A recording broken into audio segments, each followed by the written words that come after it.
Olá para todos, vamos para o estudo da tentativa. Esse tópico que, com toda certeza, é muito importante para as provas de delegado.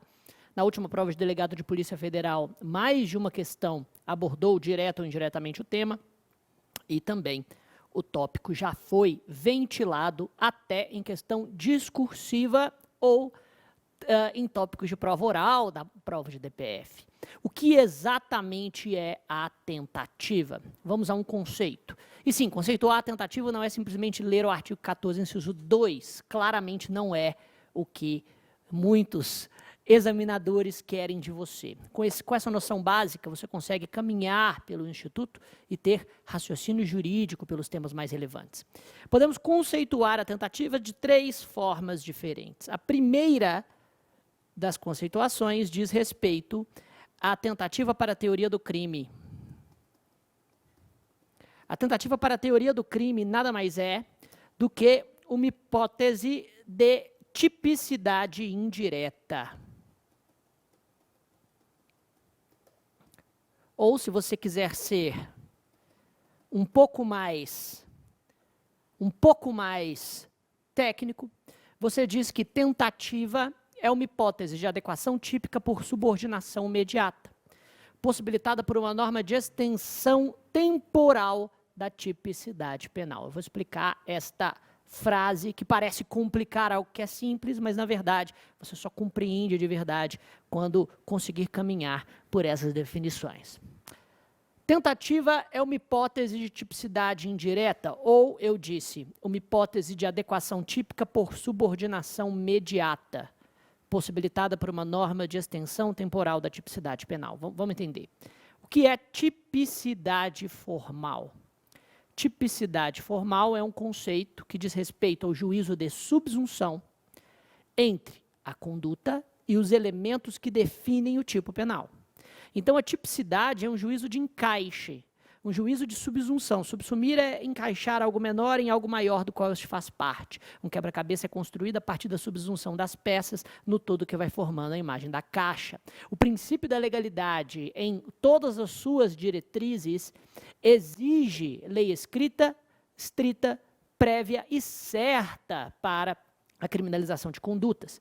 Isso significa que, diferentemente do ilícito penal, que pode ser verificado a partir da violação de uma cláusula geral prevista no Código Civil, o ilícito penal, diferentemente do ilícito civil, depende de uma tipicidade estrita, ou seja, de um juízo de subsunção entre a conduta e os elementos do crime. Professor, isso eu sempre entendi. Ah, é? Então, o artigo 121 do Código diz o quê? Matar alguém, tá bom. O agente interpela um delegado de Polícia Federal que antigamente o prendeu, o importunou, tira uma arma e dispara contra o delegado.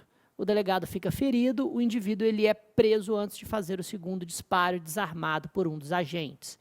Tipifique a conduta. E você diz, homicídio tentado. Pera, o artigo 121 diz matar alguém, não diz tentar matar alguém. Só existe esse juízo de subsunção entre a conduta e os elementos descritos no tipo penal para o crime de lesão corporal, para o crime de disparo de arma de fogo, não para o delito de homicídio. Professor, mas o artigo 14, inciso 2 do Código Penal diz que, iniciada a execução, quando o agente não chega à consumação por motivos alheios à sua vontade, responde pela tentativa. O que o artigo 14, inciso 2 está fazendo?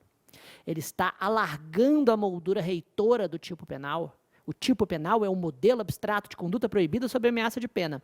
O artigo 14, inciso 2 está alargando a moldura reitora do tipo penal temporalmente, para permitir a subsunção típica, aquelas condutas que ainda não preencheram todos os elementos do tipo penal, mas que, dentro das barreiras temporais de imputação no iter criminis, já alcançaram a fase executória e não chegaram à consumação por motivos alheios à vontade do agente. Nesse contexto, então, a gente pode classificar a tentativa, conceituar, melhor dizendo, a tentativa, em segundo lugar, pelo momento em que esta ocorre.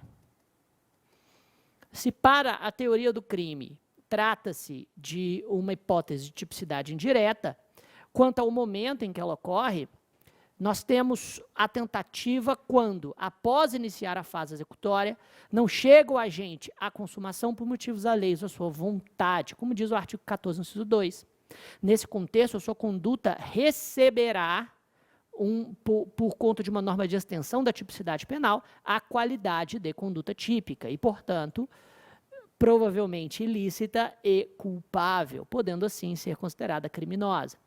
Mas se isto fecha a tentativa para a teoria do delito, não fecha para a teoria da pena, pois a terceira forma de conceituar a tentativa está justamente na sua classificação para a teoria da pena. Dentro da teoria da sanção penal, a tentativa vai representar uma causa de diminuição de pena, ou uma minorante, já que a tentativa é punida com a pena da consumação diminuída de 1 a 2/3. E essa diminuição deve atender à progressão no iter criminis, ou seja, quanto mais o agente progride no caminho do crime, menor deve ser a fração de redução da pena. Nessa ordem de ideias, quais são os elementos da tentativa? A doutrina costuma apontar 3, às vezes 4 elementos para o crime tentado. O primeiro deles é o início da execução. E podemos dizer que o início da execução na tentativa se dá majoritariamente, segundo o STJ, pelo menos desde o informativo 711, a partir da prática de uma ação capaz de gerar o verbo núcleo do tipo penal, ou seja, o início da fase executória dentro do iter criminis é marcada pela teoria objetiva formal. Existem outras teorias, sim, mas a teoria objetiva formal tende a ser majoritária no Superior Tribunal de Justiça, que é um dos principais repositórios de questão para o SEBRASP. Agora, não basta apenas o início da execução, é necessário o dolo. Professor, fulano diz dolo de consumar o crime. Tá bom, se você quiser memorizar como dolo de consumar, mas é um pleonasmo. Todo dolo é de consumar, porque o dolo é a vontade consciente de realizar os elementos que definem o tipo penal. E o momento de consumação, segundo o artigo 14, inciso 1 do Código Penal, de qualquer crime o crime está consumado quando todos os elementos que definem o tipo penal estão realizados no mundo dos fatos. Logo, todo dolo é de consumar. Né? Falar dolo de consumar é uma coisa de falar, subir para cima, né? Água molhada, etc. Bom, nessa ordem de ideias ainda é necessário um terceiro elemento, que é a ausência de consumação. Claro, óbvio. De consumação. A ausência de consumação por circunstâncias alheias à vontade do agente, professor. É óbvio que é por circunstâncias alheias à vontade, porque, afinal de contas, ele tem dolo. Se ele tem dolo, é porque ele tem vontade de consumar. E se ele tem vontade de consumar, é porque a ausência de consumação se deu por motivos alheios à sua vontade. Há um quarto requisito, um quarto elemento que alguns autores colocam, que é a possibilidade de consumação.